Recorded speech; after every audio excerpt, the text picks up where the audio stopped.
जय गुरुदेव, जय माता जी, जय गायत्री माता, गुरुदेव माता जी और गायत्री माता जी की सूक्ष्म उपस्थिति में आगे अखंड ज्योति में लिखा है। अद्भुत है आचार्य शंकर की गंगोत्री धाम यात्रा। बद्रीनाथ धाम व केदारनाथ की यात्रा पूरी कर आचार्य शंकर अपने शिष्यों के साथ वैदिक धर्म की ध्वजा लहराते फहराते हुए वैदिक धर्म का प्रसार प्रचार करते हुए गंगोत्री धाम की ओर चल पड़े। गंगोत्री धाम जाने का मार्ग बड़ा ही दुर्गम था।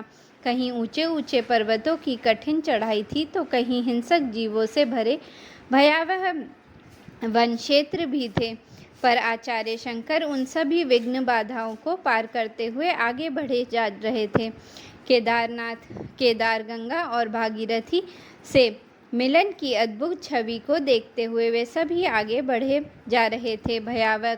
भयानक वन क्षेत्र से गुजरते हुए हिंसक जीवों के भयानक शब्द सुनाई दे रहे थे। उधर शीतलहर शरीर को सुन्न किए दे रही थी, पर आचार्य शंकर अपने शिष्यों को शिक्षाप्रद कहानियां सुनाते हुए धर्मोपदेश देते हुए साहस बांधते हुए आगे ही बढ़ते जा रहे थे। आचार्य शंकर के अदम्य साहस और उत्साह को देखकर ज्योतिर्धाम नरेश और उनके कर्मचारी हतप्रभ और अचंभित से हो जाते। एक ओर भयानक घाटियां, दूसरी ओर ऊंचे ऊंचे पर्वत, तो कहीं बर्फ से ढकी पाषाण शिलाएं थीं। बर्फ से ढकी पाषाण शिला पर पांव रखते ही आगे बढ़ने के बजाय कभी कभी पांव फिसलकर प्राणों को ही संकट में डाल देते। पर सभी कठिनाइयों को पार करते हुए आचार्य शंकर मुस्कुराते हुए आगे चल रहे थे। यदि कोई संकट आए तो सबसे पहले वे उसे कह सहें। शंकराचार्य के हृदय में यह भावना भरी हुई थी। उधर गुरु भक्ति पद्मपाद अपने गुरु की जीवन रक्षा के लिए अपनी जान की परवाह किए बगैर अपने गुरु के साथ छाया की तरह साथ साथ चल रहे थे और कई संकट भरे स्थानों पर अपने प्राणों को संकट में डालकर पद्मपाद ने अपने गुरु की रक्षा की थी। सचमुच ऐसा गुरु प्रेमी, गुरु भक्त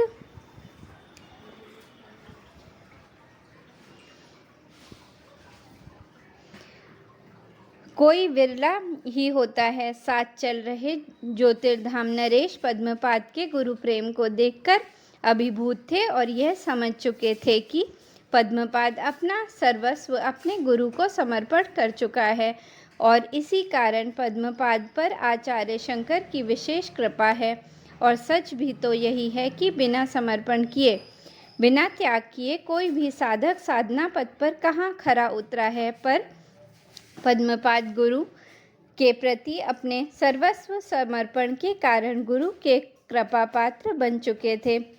पद्मपाद को कष्टों की कसौटी पर जितना कसा गया वह उतने ही खरे निकलते गए।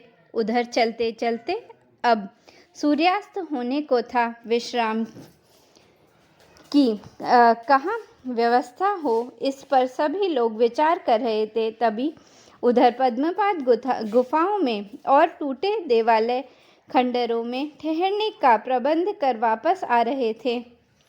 शंकराचार्य पद्मपाद के बताए हुए विश्राम स्थल पर अपने शिष्यों सहित चल पड़े। रात्रि विश्राम कर सभी प्रातःकाल जागकर अपनी दिनचर्या पूरी कर आगे के लिए चल पड़े।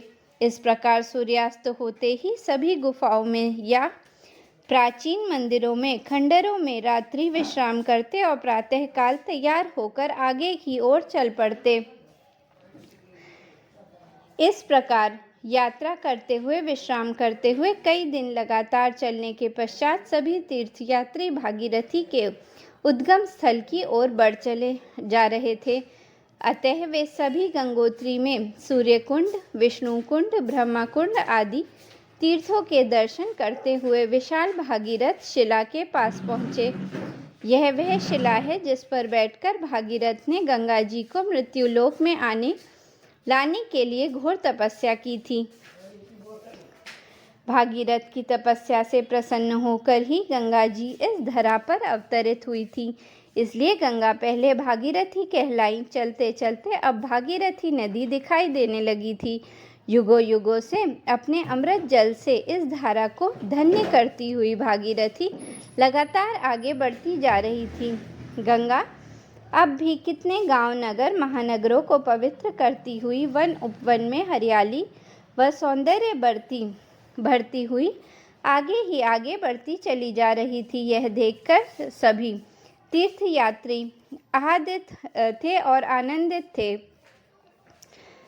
भागीरथी गंगा देवी लहराती बल खाती पर्वतस्थल से आगे की ओर बढ़ी जा रही थी। यह देखकर सभी तीर्थयात्री गदगद थे। तभी पद्मपाद ने अंजलि में गंगा जल लेकर अपने गुरु के चरण धोए। शंकराचार्य ने हाथ मुंह धोकर जलपान किया और प्रसन्न होकर तट पर बैठकर गंगा की स्तुति करने लगे। माँ गंगा की स्तुति करते हुए आचार्य शंकर ध्यानस्थ हो गए और उनके हृदय में यह हृदयोद्गार निकल पड़े कि हे सुखदायिनी माता भागीरथी, वेदों में आपके पवित्र जल की महिमा का वर्णन है। मैं आपकी अनंत महिमा नहीं जानता। हे कृपामयी, मैं अज्ञानी हूँ, मेरी रक्षा कीजिए। हे माता, आपके अमल सलिल का जिसने पान किया है वह अवश्य ही परम पद को प्राप्त होगा। जो आपका भक्त है उसे देखने तक का अधिकार यम को नहीं है।